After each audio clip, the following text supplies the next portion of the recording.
when I first spoke with you, I think your secretary was Lily? Lily Finn. Lily Finn. Yeah.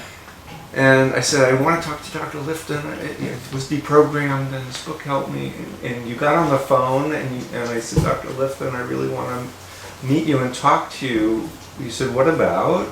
I said, Thought Reform and the Psychology of Totalism. You said, that old book?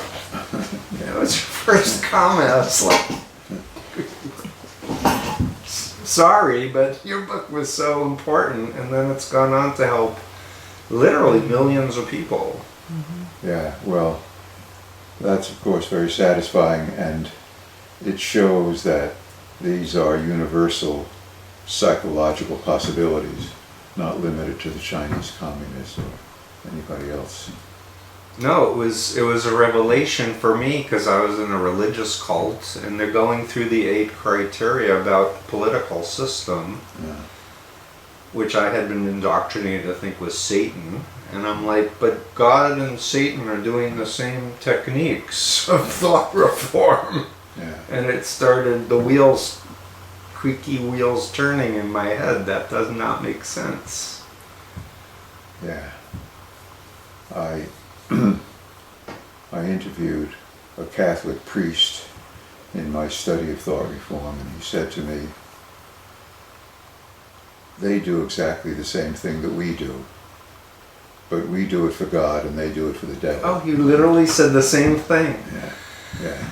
I just recently was meeting with a man who was traumatized by Opus Dei, which is of course a part of the Catholic Church, and I work with other people in the Legionaries of Christ, and not to mention people who were hit by the nuns with rulers on their hands in regular parochial school, not to mention people who were sexually molested by priests and so harmed.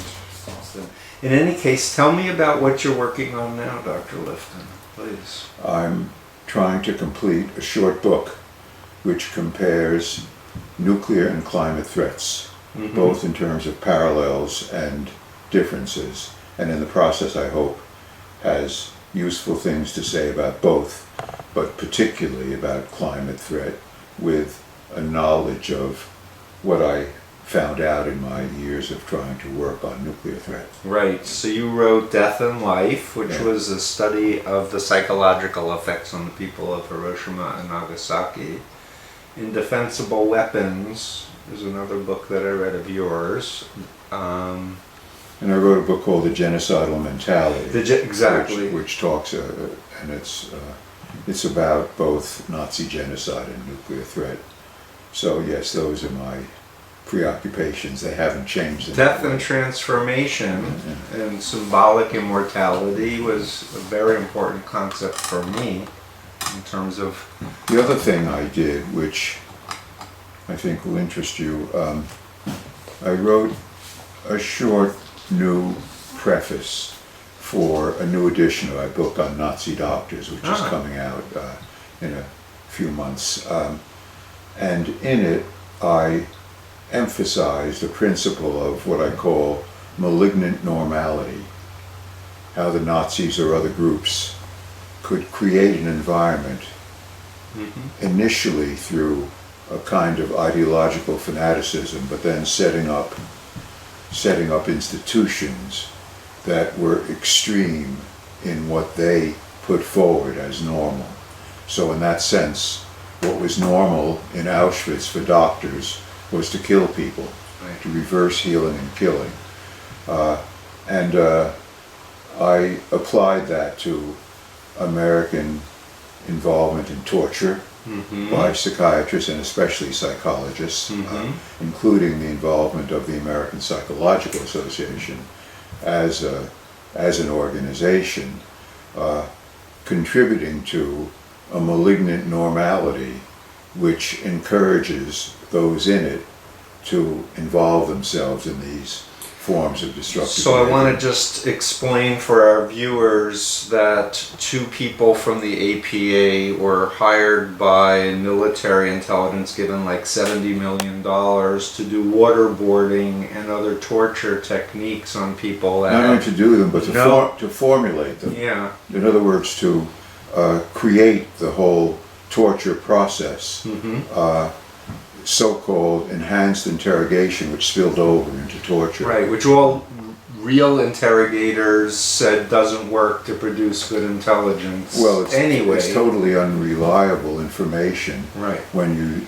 derive it from torture, because I know from what I've studied that when one is under physical and psychological pressure, especially torture in the form of extreme physical pressure, the struggle is to get rid of the torture, Right. and one will literally say anything to relieve that. Right. And in that sense, the information is worthless. And if I may cycle back to the Nazi doctors, what you talked about in that book was how could doctors who were sworn to uphold life do these horrible experiments? And you were describing a process called doubling. That's right. And by doubling, I meant and mean the formation of what's functionally a second self. So it's the same person, but for instance, a Nazi doctor could serve in Auschwitz and perform selections and sometimes even lethal injections involving himself in the killing process. But he can then take long weekends traveling from Poland back to Germany or be on leave and be an ordinary father and husband. Now perhaps he wasn't so completely ordinary, some things might have made their way through, but by and large he could separate his sense of self into these two divisions, and that I came to call doubling. And there was some work on this, not by Freud, but by Otto Rank, that was a prelude to this idea of doubling. But in that way, Nazi doctors could undergo their form of dissociation. Right. It's a dissociative phenomenon, exactly. I remember when I was first exposed to thought reform and the psychology of totalism in the context of my deprogramming from the Moonies, but later when I read it with a dictionary, I might add, because being in the Moonies, I had lost a lot of use of the English language. I couldn't remember I can understand that. a lot. But my way of trying to understand the phenomenon that happened to me was like the real Steve Hassan and the Mooney Steve Hassan. And that I wasn't dead being in the Moonies, even though my Mooney self thought he had been killed. And I had thrown out my poetry and cut off my ponytail and cut off from my family, etc. But when I was deprogrammed, my real self reemerged. But I still had this Mooney self that was still programmed to think like a Mooney.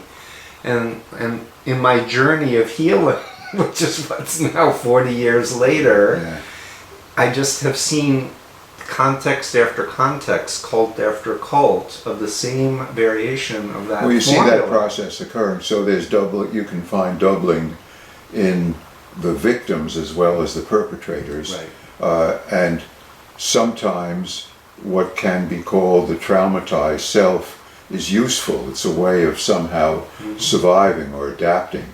But then you see this interesting process when somebody from one of these extremist cults moves over to his parents' table in a legal situation and fairly quickly returns to his former self or some combination, as you are describing it. Or especially if they have several days away from the cult or the influencers. Right. So the external environment, when it's very powerful, can be internalized and be enormously influential in terms of behavior and feeling. And it gives me some hope in this troubled times that no matter, even if people are born in these extremist, totalist environments, this human spirit wants love and wants truth and wants to be free.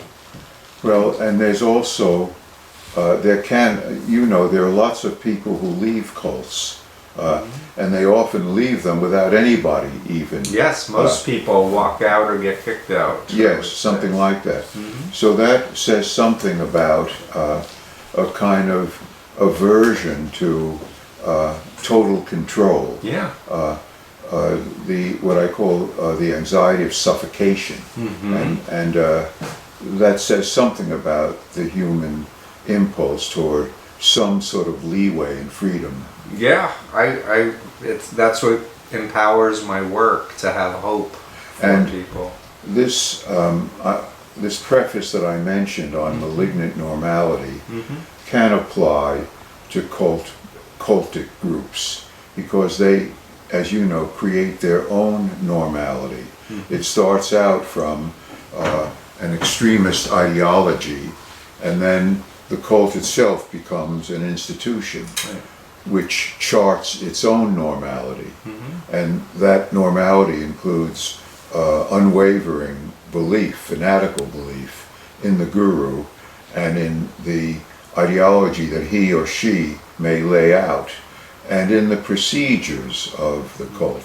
But there are, as you know, rewards for that normality, and perhaps the greatest and most consistent reward are those experiences of transcendence, this sense of being on a higher spiritual plane, Right. which is perceived as an offering or a gift from the guru. Right. And in that sense, the normality created in the cults is indeed, when one looks at it from the outside, an extreme and odd one, but it becomes the routine Right. within the cult. If I may explain, your concept of symbolic immortality postulated that with the advent and invention of nuclear bombs, it wiped out all of the traditional modes to go beyond oneself, to have children, to have works, to do things that would achieve symbolic immortality, except for transcendence. Yes, well, the idea I have in talking always about symbolic immortality, it's not particularly put forward as a religious belief, because I'm a secular person, but it has to do with our need as cultural animals to be connected with groups that have existed before and will go on after what we know to be our limited lifespan. Right. So in that sense, this is a form of larger human connectedness, and it can be, as you say, through family or biosocial process. It can also be through some spiritual or religious idea of an immortal soul, or it can be through one's works, one's influences in the world, and it can be through what we call eternal nature, and that comes up now a lot in studying climate. But all these are questioned by nuclear weapons. If the weapons are used and we come close to or actually annihilate ourselves as a species with our own technology, how can we believe in, since this is a possibility, how can we believe in the reliability of symbolic immortality? But the idea of transcendence has a kind of a separate quality. It's a psychological state rather than a legacy. And in that sense, it doesn't need evidence. Right, so a Zen moment or a spiritual experience or a prolonged, Yes, being in the really, zone. anything that gets one outside oneself. It can be in athletics or childbirth, Music, or dance. that's right, music, or the experience of beauty, or in sexual experience. Anything that takes one outside of oneself and outside the ordinariness of routine human Right. life. Right. And I want to just ask you, before we go back to global climate change and the nuclear catastrophe possibility, is your book on Om Shinrikyo and Armageddon-like cults. The book was called Destroying the World to Save It. Yeah. I have it over there. Would you mind, Sunny, passing those books over? But can you connect the dots? I brought some of my copies over. Well, the first study I did way back in the mid-50s I just want to show it for the. was of Chinese communist thought reform, and it was a totalistic effort to control individual minds. Right. And that idea of totalism, of extremism, all or none convictions of belief and claim to morality became a leitmotif for all of my work. Right. And much later, this was in 1995, when Aum Shinrikyo was revealed to have released sarin gas into Japanese Tokyo trains, and was really believed to be a violent kind of cult, was in a way reconnecting with that issue of totalism, which I tried to articulate, taking up a quality, a word. The word totalism has been used a lot by theorists of literature in terms of postmodern ideas, but it was used in psychology by Erik Erikson mainly. Right. Identity theory. And in terms of identity theory and his work in general.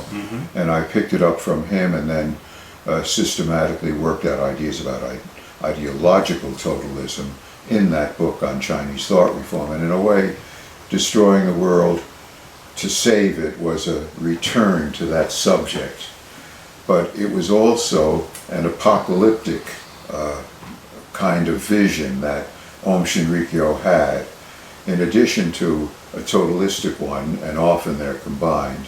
An apocalyptic vision is one in which the world has to be destroyed, usually by the deity, because of human evil, in order to purify human life with just a remnant surviving, and surviving in a newly purified environment. And that's really the apocalyptic rationale, which gives death a meaning that it otherwise might not have. Harkens back to James Bond and Dr. No, if you remember back that far. This is a rare copy of your hardback. This was... Yes. Who is that young man? Who is that young man? So this came out in 60 or 61? I think it was 61. 1961, and then it came out in... this was the edition that was used in my deprogramming. Yeah. And then it came out again in the University of North Carolina Press. Right. That's right. And they're publishing it now. Yeah. And this was the Nazi Doctor's book that I bought and read of yours as well. I hope you don't mind me showing off your works. How could I mind your putting forward my book? This is the book about the psychological effects on the people of Hiroshima and Nagasaki, called Death in Life. And you talked about guilt over survivor priority. Well, in that study, in a way, there, as there generally are with my studies, two dimensions. One was the whole study of survivors, and it was powerful to interview these people whose lives had been so decimated by this one bomb dropping in a moment of time. Yes. Or as I came to call it, one plane, one bomb, one city. But that in turn led to another dimension of nuclear weapons as our causing what I came to call imagery of extinction. That idea that we could annihilate ourselves as a species with our own technology. So it was on those two levels that I did that study, and that really changed my life in terms of a worldview and a person in the world. And your books have influenced so many people all over the world because they're in so many languages. I'm thinking also of your book on Vietnam War veterans, Home from the War.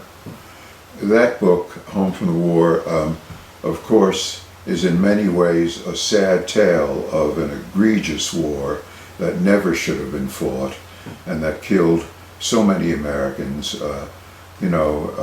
Americans, about 53,000, something like that, and maybe 1 million Vietnamese civilians. It was a horrendous war and created what I called an atrocity-producing situation, one so structured militarily and psychologically that an ordinary person, no better or worse than you or me, could move into that environment and be capable of committing atrocities.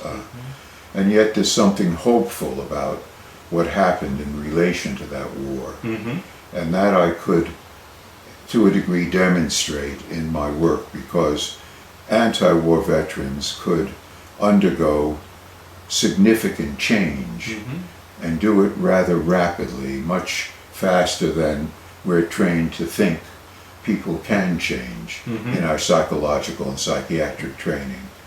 And of course some things could stay the same. Nobody changes totally, but they could change not only in their attitude toward the war, but in their relations with their girlfriends or wives, in a kind of extreme male macho, which they came to recognize had done no one but themselves in, and in other ways that were enormously constructive.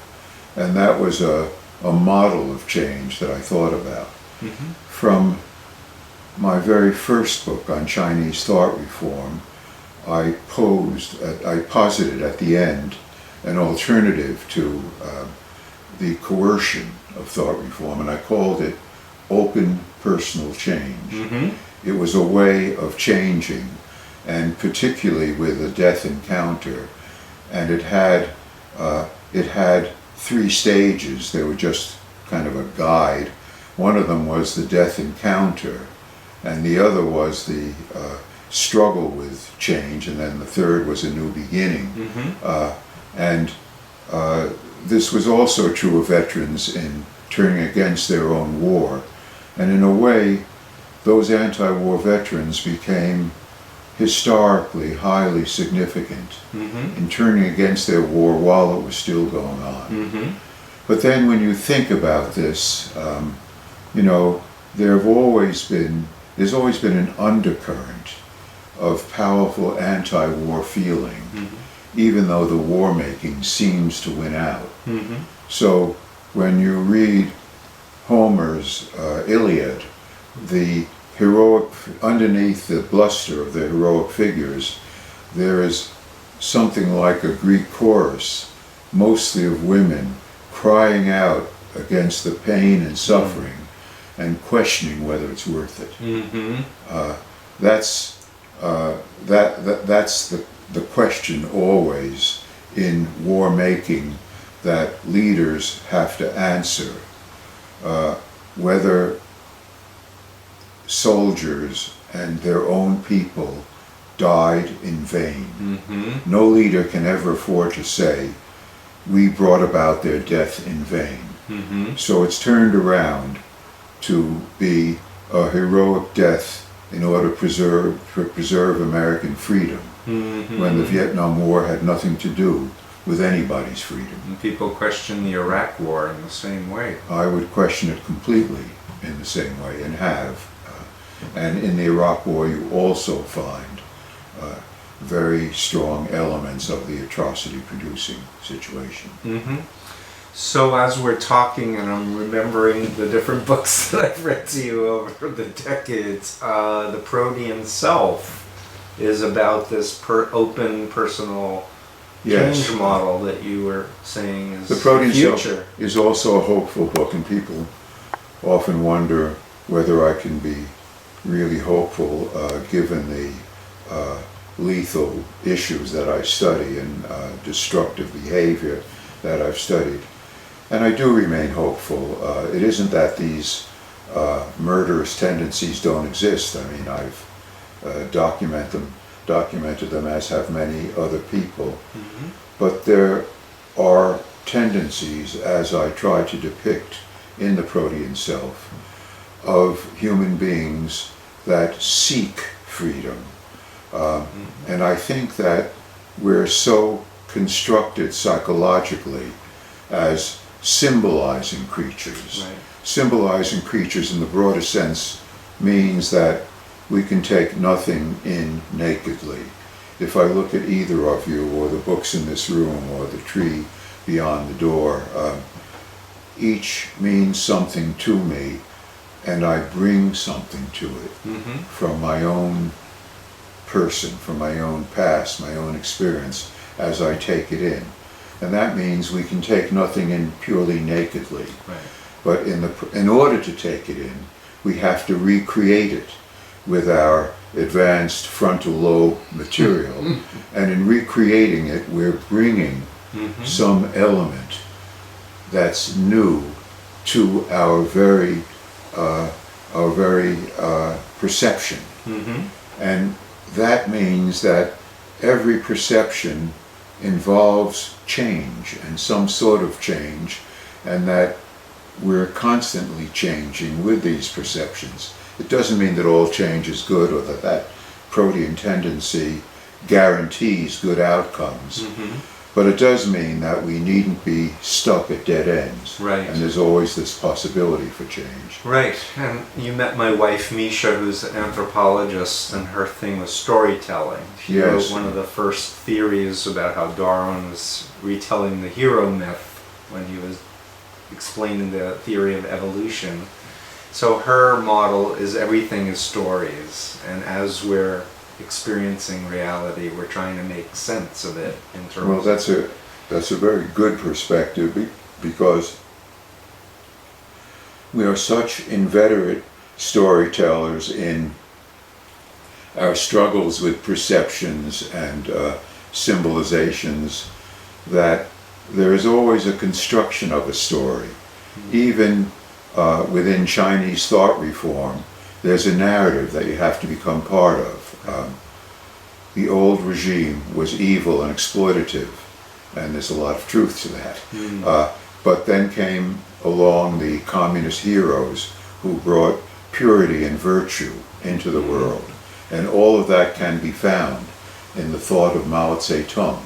So you must literally eliminate, it's a kind of apocalyptic attitude toward thought, all previous thought, so that there's nothing but Maoist thought left in the world. This is the narrative. And then the world will be renewed and become pure and beautiful. And there's some version of that narrative in all totalistic groups.